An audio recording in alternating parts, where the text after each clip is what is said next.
guys, dito na yung ibinigay sa akin ni ma'am.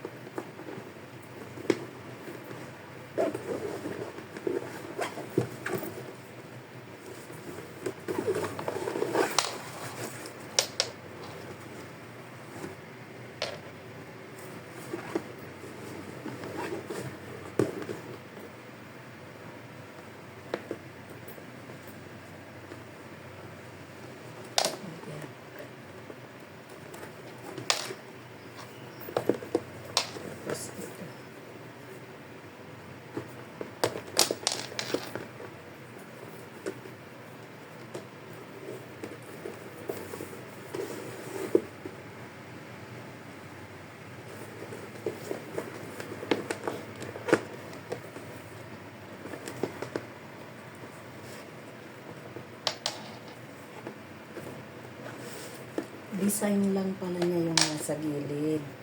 Pag ginanyan siya. Pag paluwangin siya, iganyan para magiging ganyan.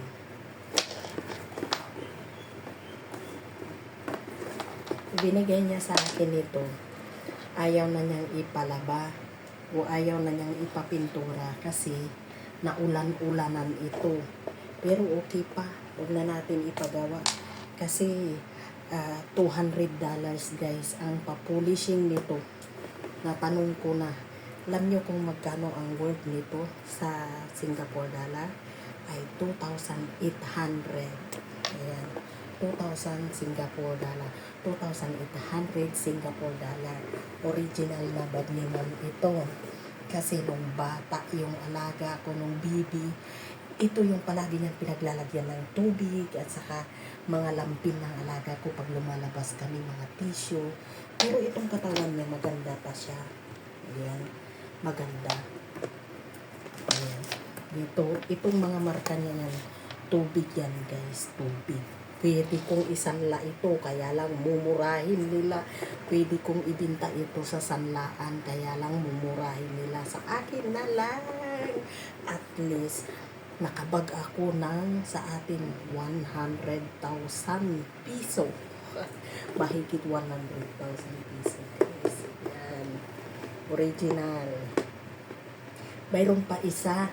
Mayroon pa itong isa. Hindi pa niya na-decide na ibigay sa akin. Doon muna daw sabi, shoulder bag yun.